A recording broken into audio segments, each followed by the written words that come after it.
कार्यक्रम के पुण्यार्चक हैं आचार्य श्री वसुनंदी वर्षा योग समिति फरीदाबाद 2025। अध्यक्ष पंकज जैन, उपाध्यक्ष वीपी जैन, उपाध्यक्ष प्रदीप जैन, महामंत्री भूपेश जैन, मंत्री अंकित जैन, मंत्री पारस जैन, सह मंत्री अनुज जैन, कोषाध्यक्ष अमित जैन, सह कोषाध्यक्ष हितेश जैन। आत्म कल्याण के इच्छुक उपस्थित सभी पुण्यात्मा, हम अपने जीवन में किस कर्म को कैसे करते हैं और किस कर्म को कैसे भोगते हैं, कैसे हम कर्म को एकत्रित करके उसको एक स्टॉक कर लेते हैं, कैसे उसको हम अपनी सत्ता में डाल देते हैं। हमने विगत कई दिनों से यही जाना कि कर्मों को कैसे हम बांध लेते हैं और कर्मों को नष्ट करने के तरीके भी हमने जाने। और जब कर्म हमारे उदय में आते हैं तो ये बहुत दुख भी दे के जाते हैं, तो बड़ा सुख भी दे के जाते हैं। लेकिन ये दुख और सुख जो हैं कि दोनों के दोनों ही हमारे दुख के कारण हैं, क्योंकि एक कर्म ऐसा है जिसमें दो भेद किए हैं, वेदनीय कर्म, सुख और दुख, साता और असाता। लोग असाता को दुख मानते हैं लेकिन साता को सुख मानते हैं। वो सुख नहीं है, वो सुखाभास है। जो युवा है वो चाहता है कि मेरी शादी हो जाए, मुझे सुख मिलेगा। क्या शादी होने के बाद सुख मिला या दुख? सोचता है कोई व्यक्ति कि मैं अपने जीवन में बहुत बड़ा आदमी बन जाऊं, बड़े बनने के बाद सुख मिला या दुख? कोई सोचता है कि मैं पेट भर भोजन कर लूं, भोजन कर लिया है लेकिन भोजन करने के बाद सुख मिला या दुख? मैं गृहस्थी बसा लूं, गृहस्थी बसा ली है, पत्नी, बच्चे, परिवार सब बन गया है, लेकिन जितना हमने बढ़ाया है उतना हमें सुख मिला या दुख? हम सोच रहे थे हमारे पास कुछ नहीं है, हमने जो इकट्ठा कर लिया उसके बाद सुख मिला या दुख? सोचना पड़ेगा, विचार करना पड़ेगा, क्योंकि आचार्यों ने जो सुख आप लोग मानते हैं उस सुख को सुख नहीं माना है, उसको सुखाभास माना है। कि सुखाभास है, जैसे दर्पण में मुख दिखता है ऐसे ही संसार में सुख दिखता है, होता नहीं। महानुभाव, हमारे जीवन में जब हम अपने पूरे दिन भर की थकान पूरी कर लेते हैं और जब एकांत में जाकर के हम बैठते हैं तो हमारे मन में विचार आता है, और विचार भी आते हैं तो वो विचार भी बहुत सारे अलग अलग तरीके से आते हैं। और उस मन के अंदर जो विचार आते हैं वो विचार भी ऐसे ऐसे आते हैं कि जो अनचाहे विचार हैं। उन मन के अनचाहे विचारों से हम नकारात्मक हो जाते हैं और उन नकारात्मक विचारों के माध्यम से हम बिल्कुल शून्य में चले जाते हैं। जितना किया था वो सब खो दिया। कभी कभार हमारे विचार इतने बुरे हो जाते हैं कि हम अपने आपे में नहीं रहते, आपे से बाहर चले जाते हैं। हमारे मन के जो विचार हैं वही तो हमारे जीवन की सबसे बड़ी उपलब्धि है। विचार माने परिणाम। आत्मा और मन ये दो चीज़ें हैं। आत्मा और मन, इन दोनों के बीच में एक दीवार है। जैसे ही आत्मा में कुछ हलन चलन होती है तो मन चंचल हो जाता है, और जैसे ही मन चंचल होता है तो उस दीवार के माध्यम से आत्मा के अंदर के परिणाम वो भी बदल जाते हैं। ये दोनों एक दूसरे के रूपक हैं। ऐसे ही जैसे हमारे विचार होते हैं वैसे ही हमारे अंतरंग के परिणाम बन जाते हैं। मन के परिणामों से आत्मा के परिणाम बदल जाते हैं, और आत्मा के परिणाम जैसे होते हैं वैसे ही मन के परिणाम बदल जाते हैं। इसलिए आचार्यों ने कहा, काय वांग मनः कर्म योगा। वचन को, काया को, वचन को, मन को स्थिर करो, आत्मा में चले जाओगे। और आत्मा से बाहर आना है तो मन को, वचन को, काया को स्थिर करो, आत्मा से बाहर आ जाओगे। अब अपने मन में हम कैसे स्थिर करें अपने मन को? कैसे हम अच्छे विचारों को, ये मन के जो अनचाहे विचार आते हैं उनसे छुटकारा कैसे पाएं? क्योंकि वो मेरे विचार कुछ भी करा सकते हैं। मेरे विचारों के माध्यम से, मैं अपने मन के विचारों के माध्यम से ही व्यक्ति को बुरा बना देता हूँ। जिनसे मैं प्यार करता हूँ, स्नेह करता हूँ, जिनसे मुझे राग था, मोह था, जिनके बिना मैं रह नहीं सकता था, उनको मैं बुरा मानने लग गया हूँ, उनको छोड़ना चाहता हूँ, उनको मारना चाहता हूँ। जो माँ अपने बेटे को रात को अगर किसी उसके शरीर में कोई घाव हो जाया करता तो वो माँ पूरी रात जाग करके उसके घाव पे मलहम लगाया करती थी। और वो माँ ही अब उस बेटे को चाहती नहीं है, क्योंकि उसके मन के विचार बनते नहीं हैं। वो कहते हैं कि कई लोग कहते हैं कि भैया मेरी जोड़ी इससे मत बनाओ, क्योंकि इससे मेरे मन के विचार नहीं मिलते, मेरा मन नहीं मिलता है। क्या बात थी कि बचपन से हम एक साथ रहे, लेकिन बड़े होने के बाद मन नहीं मिल पा रहा, विचार नहीं मिल पा रहे। दो भाई एक साथ रहे पूरी ज़िंदगी भर, लेकिन ऐसा क्या हुआ कि अचानक दोनों में लड़ाई हो गई, दोनों के मकान अलग हो गए, दोनों के रिश्ते ख़त्म हो गए, दोनों का आना जाना बंद हो गया। ये मन के विचार हैं, ये मन के विचार ही व्यक्ति को बदल देते हैं और कुछ नहीं करते। क्या था कि हम एक ही कमरे में सोते थे दोनों भाई, लेकिन एक विचार बदल गए तो कमरे बदल गए, कमरों के साथ पहले दीवारें बदली, कमरे बदल गए, कमरे बदले, मकान बदल दिए, मकानों के बाद अपने मन बदल गए, मन इतने बदल गए जिसकी ये हालत हो गई कि भाई भाई को देख करके अब खुश नहीं है, मारने के लिए आतुर हो चुका है। ये मन के अनचाहे जो विचार हैं, मैं नहीं चाहता था कि मेरे अंदर आए, लेकिन ये आते कैसे हैं? महानुभाव इनके मन के अनचाहे विचारों से छुटकारा कैसे पाएं, हर व्यक्ति चाहता है, लेकिन इनको छुटकारा पाने से पहले ये भी जान ले कि मन के अनचाहे विचार आते कैसे हैं, मन में ये विचार आए कैसे। आचार्यों ने कुछ रास्ते बताए हैं कि गंदे विचार आने के जो रास्ते हैं, पहले उनको जान जाएंगे तो हम अच्छे विचारों को धारण कर सकते हैं।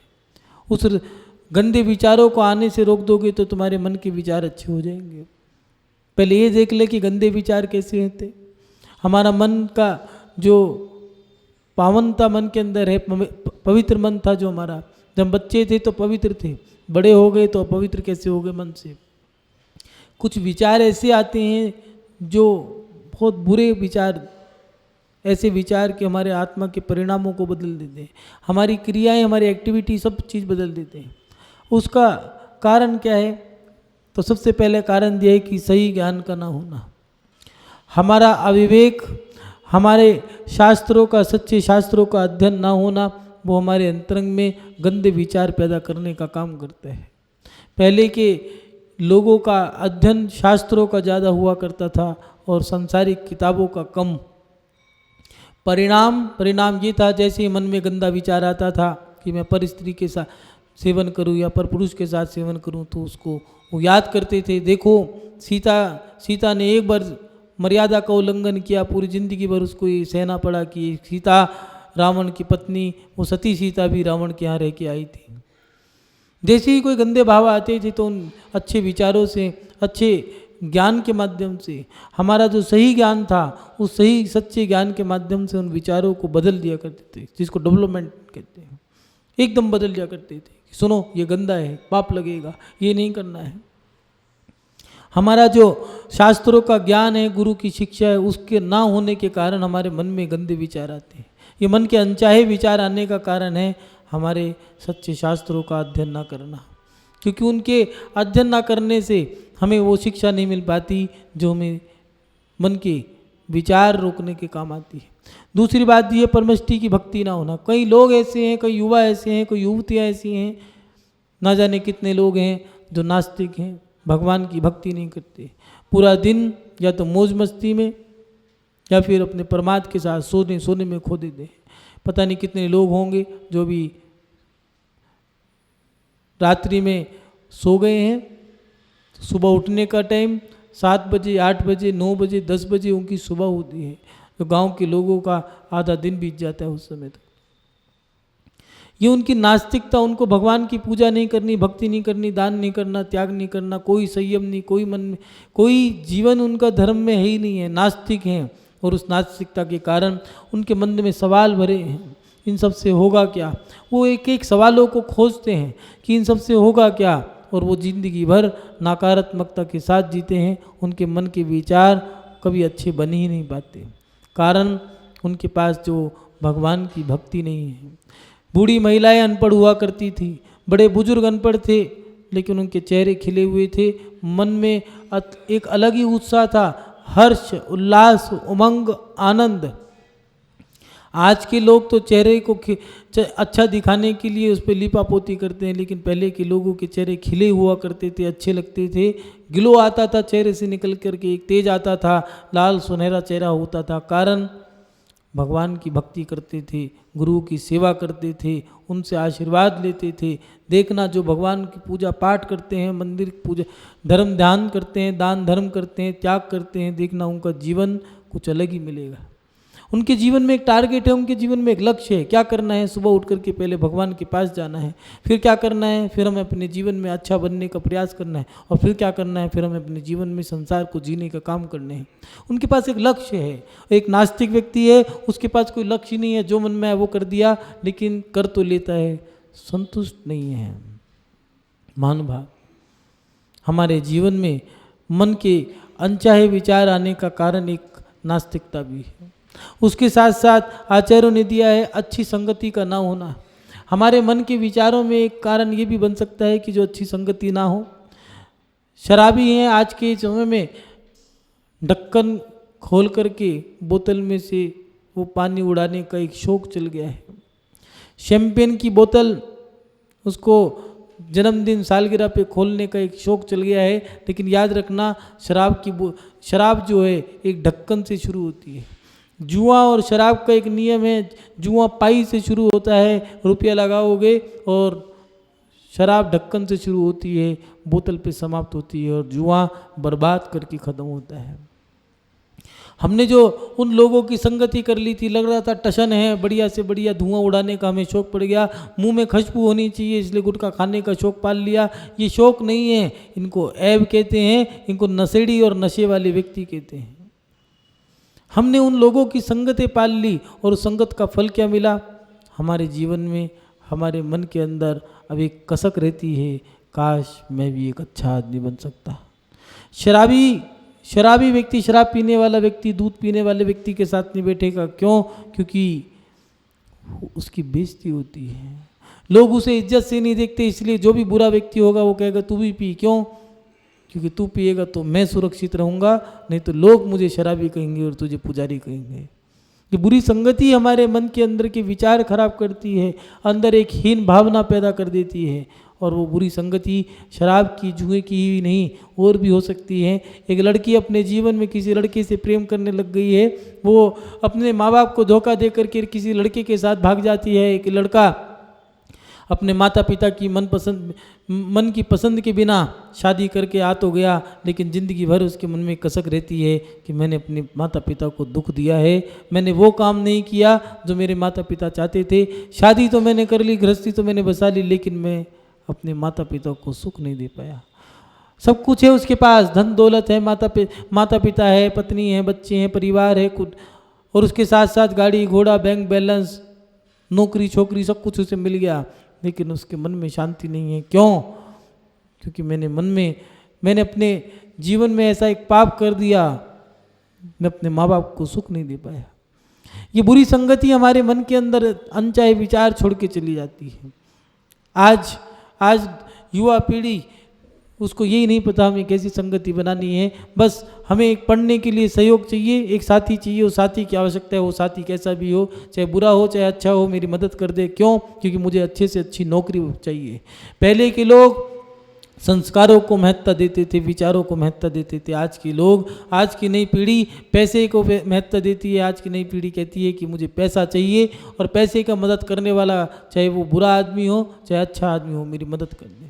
महानुभाव, याद रखना, जैसा आप करोगे फल भी वैसा मिलेगा।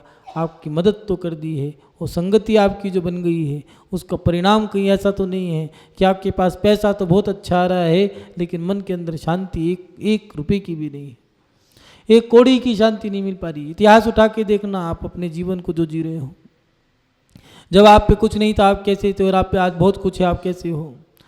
जब आप पे कुछ नहीं था तब आप सब भाई मिलकर के एक साथ दो वक्त की रोटी तो प्यार से खा लिया करते थे। आज आपके पास बहुत कुछ है, क्या शांति से चैन की 2 रोटी खा पा रहे हो या नहीं खा पा रहे? क्या सब मिल करके एक साथ बैठ करके भोजन कर पा रहे हो या नहीं कर पा रहे? क्या घूमने के लिए जाते हो, यात्रा के लिए जाते हो, तो क्या माता पिता साथ जाते हैं, भाई बहन सब साथ जाते हैं या नहीं जा पाते? एक समय, एक ज़माना वो भी था जब कुछ नहीं था तो सब भाई बहन, भाभियाँ, नंद दुरानी जेठानी, सास ससुर सब मिल करके एक साथ भोजन कर लिया करते थे। एक ज़माना आज का भी है कि सब कुछ है और सबके पास सब कुछ होने के बाद फ़र्क इतना है कि सब एक साथ बैठ के भोजन करते थे पहले, आज सब अपने अपने कमरों में करते हैं। सबके टीवी अलग हैं, सबके मोबाइल अलग हैं, सबके कमरे अलग हैं, सबकी थालियाँ अलग हैं और सबके सब अपने साथ बैठने के लिए तरसते हैं। काश कोई हमारे साथ बैठ कर के भोजन तो कर ले, काश कोई हमारे कंधे को सहारा दे दे, काश कोई एक ऐसा कंधा होता जिसके सर पे कंधे पे सर रख करके मैं रो लेता, काश कोई उंगली ऐसी हो, कोई हाथ ऐसा होता जो मेरी उंगली पकड़ करके चल लेता, मुझे दिशा दिखा देता, काश कोई ऐसा सहारा मिल जाता जो मुझे अपने जीवन में आगे बढ़ने का हौसला दे देता। वो दिन याद करते हैं कि माँ, वो पिता की वो दिन याद करते हैं जब पिता कहा करता था, बेटा तू चल साइकिल चला, मैंने पकड़ रखी है, और पता चला पीछे मुड़ के देखा तो पिताजी तो है ही नहीं है। आज भी मैं उन चीज़ों को याद करता हूँ, काश आज मुझे भी कोई वही सहारा दे दे, पीछे कोई कह दे कि मैं तुम्हारे पीछे खड़ा हूँ, तुम आगे बढ़ो। बुरी संगति, हमारे बुरे संस्कार जो पैदा कर गई, उसका फल ये है कि हमारे मन में ये विचार आ जाते हैं, काश मैं अकेला ना होता, काश, और वो नकारात्मकता, वो नेगेटिविटी जो आ गई है उसको हमें भोगना ही पड़ेगा। ये मन के अनचाहे विचारों के कारण है। उसके साथ साथ बुरी चर्चाएं, आज का व्यक्ति कर क्या रहा है, उसको व्हाट्सअप चलाना है, उसको राजनीति की चर्चाएं करनी है, उसको सामाजिक चर्चाएं करनी है, इधर उधर की चर्चा करनी है, ना 3 में ना 13 में, ना लेना ना दोना। बस एक आरी का एक माताजी सामायिक कर रही थी, सामायिक में माला गिनती करने के लिए उन्होंने थोड़ी सी इलायची के दाने रख लिए, कुछ नहीं मिला।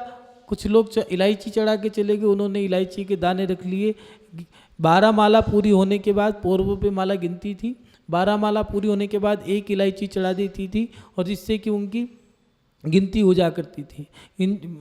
इलायची गिन ली, मान लो 5 इलायची हुई और 12 को 5 से गुना कर दिया, 12 पंजे 60। कुछ महिलाएं दर्शन करने आई, ना 3 में ना 13 में, और माता जी के दर्शन के कहने लगी ये क्या है, एक ने कहा इलायची, अच्छा कोई बात नहीं, खाने के काम आती होंगी। आज के लोगों की चर्चाएं यही हैं, उनको समाज से ना लेना ना देना, ना 3 में ना 13 में, गंदगी जरूर फैलानी है। और याद रखना, गंदगी फैलाने वाले जितने भी घरों में आग लगाते हैं, आग लगाने वालों के हाथ जरूर जलते हैं।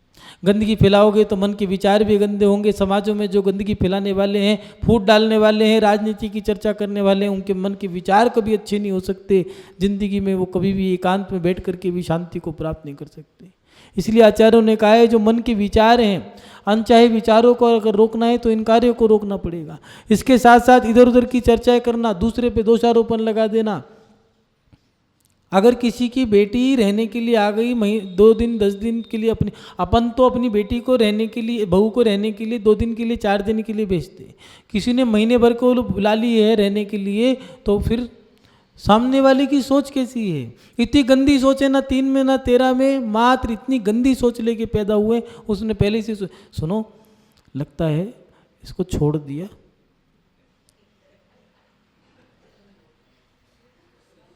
बाप तो इसका बेकार है ही है, भाग के आ गई होगी ससुराल से, कर दिया होगा कोई कांड। अब बाद में पूछा उससे क्यों, अब वो देखो कितनी सियानी है, पता कुछ नहीं है, बातों बातों में ही मुझे तो लगता है तलाक हो गया इसका। नहीं, हाँ मुझे पता है। किसने बताया, बस मुझे मेरे बेटे ने बताया, और बेटे से पूछा, मैं तो गया ही नहीं आज तक उसके। और पता चला 1 महीने बाद उससे पूछा, कहाँ गई, क्यों तुम्हारी बेटी कहाँ गई? वो तो कह रही है कि वो तो चली गई, रहने के लिए आई थी। और चली गई क्यों, समझौता हो गया? समझौता क्या मतलब, हमें तो सुना था कि डिवोर्स हो गया था। बक, वाह रे वाह, न 3 में न 13 में दूसरे की बेटी को खामा बातों बातों में तलाक करा डाला। अरे रामलाल, खुद तो बर्बाद, दूसरे को बर्बाद कर डाला। ये राजनीति की सामाजिक चर्चाओं से याद रखना, जितनी बुरी चर्चाएं करोगे, जितनी नकारात्मक चर्चा करोगे, उतने मन के विचार बुरे बनेंगे। इधर उधर की चर्चा करना, दूसरे के ऊपर दोषारोपण करना, इससे तुम्हारा काम अच्छा नहीं होगा। वो द्रौपदी पूर्व में यही तो बोला था कि देखो, एक के साथ 5 है, क्या आनंद आता है। वो मुनि महाराज आरिकाएँ जंगल से विहार कर रही थी, और इतना ही कहा था, अगले जन्म में फल क्या मिला, पंचाली के नाम से कही गई, जबकि पति एक ही था, फिर भी पांचाली का, 5 पतियों वाली का दोष लगा। कारण जैसा किया वैसा मिला। इसलिए हमारे मन के विचार तो अच्छे होंगे होंगे, कर्म भी बनेंगे। इसलिए सामाजिक चर्चाएं, निंदाएं, राजनीति की चर्चाएं करना, दोषारोपण करना और भद्दे शब्दों का इस्तेमाल करना, आज के समय जरा सी बात हो जाए, बच्चे या युवा या लड़कियां जो आजकल पढ़ने वाले बच्चे हैं, जरा सी कोई बात हुई नहीं है, मैं तो मर जाऊं, आत्महत्या कर लूं, मार दो मुझे। अरे भैया, बात हुई नहीं, जरा सी कोई बात नहीं है। पत्नी की सालगिरह भूल गया पति। यहाँ के लोग बहुत समझदार हैं, सबके साथ ऐसे ऐसे कांड होते रहते हैं कि जितने पुरुष हैं बेचारे कह रहे हैं महाराज जी आज पोल खोल दें। जन्म दिवस भूल गए, बस अब तो खत्म, खाना ही नहीं बनाया गुस्से के मारे। क्या हुआ? अब वो पति कह रहे भैया गलती से मुझे भूल गया हूँ, और भी काम थे दुनिया भर के, याद आ गया, फोन करके बोला केक भी लेके आया हूँ, इनाम लेके आया हूँ, और के बच्चे की जान लोगे? नहीं, भूल कैसे गए? मार दो मुझे, मैं मायके चली जाऊंगी, मर जाऊंगी। एक पति कहने लगा महाराज जी जब से शादी हुई है 20 साल हो गए, मेरी पत्नी कहती है मर जाऊंगी मर जाऊंगी, आज तक नहीं मरी। बड़ी समस्या है, आज तो कोई नहीं मरी। एक पति कहने लगा मेरी पत्नी हमेशा धमकी देती है मैं मायके चली जाऊंगी। उसने कहा मैं भगवान को श्रीफल चढ़ा के आया कि उसकी मन की मनोकामना पूरी कर दो, आज तक नहीं गई। लेकिन इन शब्दों से क्या हुआ? हमारे मन के विचार जो थे अनचाहे विचार आने लग गए, हम नकारात्मकता आने लग गई। ये विचार कैसे आया कि मैं फांसी पे चढ़ जाऊं, मैं अपने आप को मार दूं, आत्महत्या कर लूं? ये विचार नीच, हीन, कमजोर, दुखी इन व्यक्ति के मन में आते हैं। इसलिए अपने जीवन में कभी भद्दे शब्दों का इस्तेमाल ना करें। उसके साथ साथ दिया संसारिक सुखों की चाह करना, इनसे भी मन के विचार गंदे आते हैं। कैसे? मैं बड़ा बन जाऊं।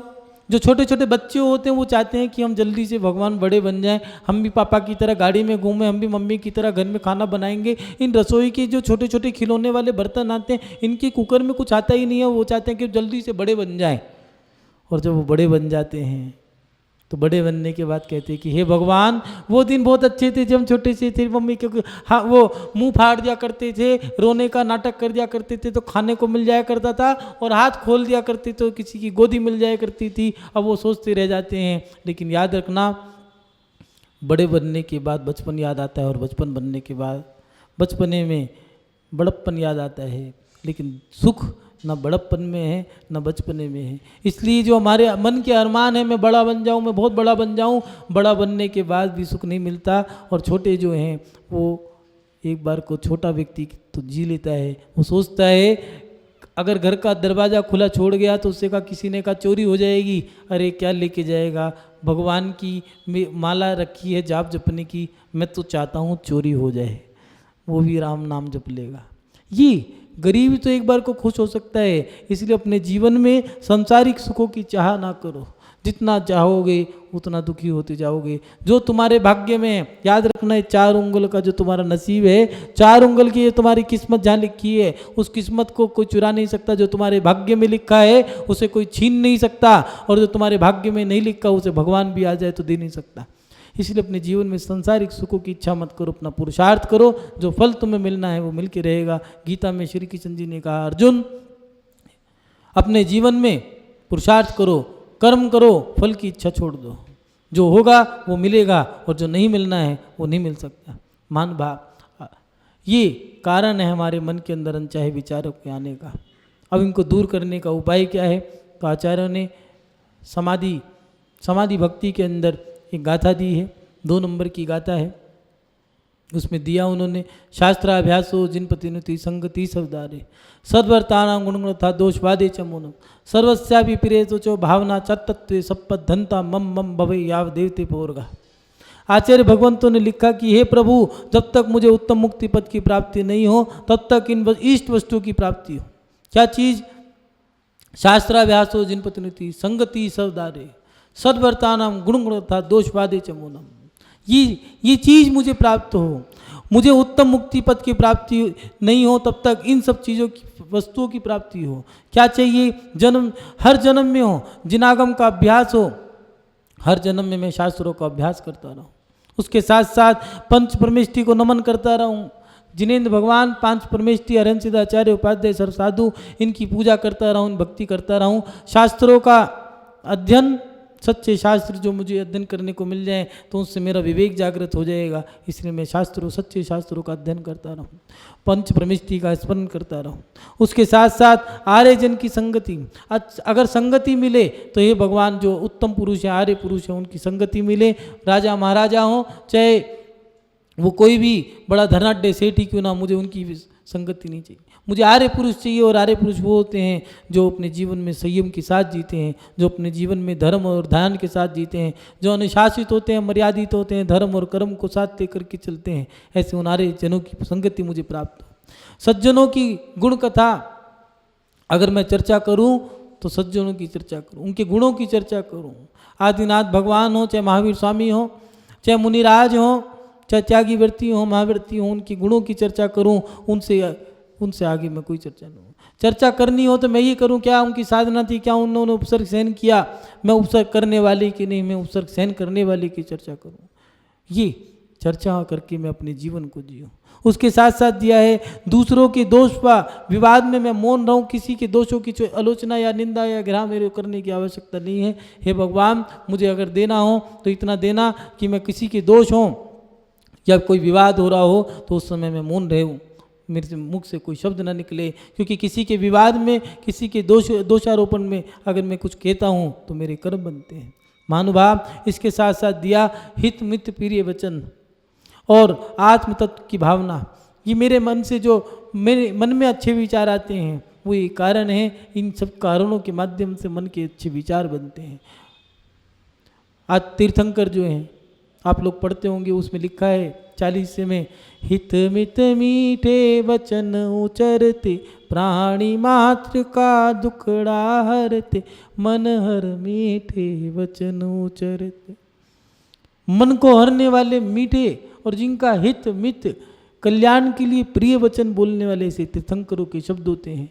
हाँ, माँ, धिक, अगर सजा भी देनी है तो हाँ कह दिया, बस, इससे ज़्यादा नहीं।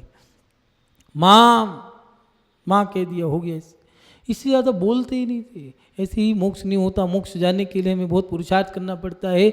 मन के विचार करने हो तो आत्म तत्व का चिंतन करो कि मैं अपने जीवन में कितने पाप कर चुका हूँ, कितने कर्म कर चुका हूँ, और उन कर्मों में मैंने कितने अच्छे कितने बुरे किए। अपने पापों को धोने का प्रयास करूँ। महानुभाव, इन सब चीज़ों के माध्यम से हमारे मन के अनचाहे विचार जो हैं उनको हम रोक सकते हैं। मन के अनचाहे विचार कैसे आते हैं हमने जाना, और मन के अनचाहे विचारों को रोकने का पुरुषार्थ हमें करना होगा। उसके बारे में बताया शिवकोटि मुनि महाराज, वो शिवभूति मुनि महाराज जिन्हें 12 साल तक नमोकार मंत्र याद नहीं हुआ, लेकिन संगति प्राप्त करी तो ऐसी संगति प्राप्त करी कि केवल ज्ञान प्राप्त होकर के मोक्ष के लिए। इस कार्यक्रम के पुण्यार्चक थे आचार्य श्री वसुनंदी वर्षा योग समिति फरीदाबाद 2025। अध्यक्ष पंकज जैन, उपाध्यक्ष वीपी जैन, उपाध्यक्ष प्रदीप जैन, महामंत्री भूपेश जैन, मंत्री अंकित जैन, मंत्री पारस जैन, सह मंत्री अनुज जैन, कोषाध्यक्ष अमित जैन, सह कोषाध्यक्ष हितेश जैन।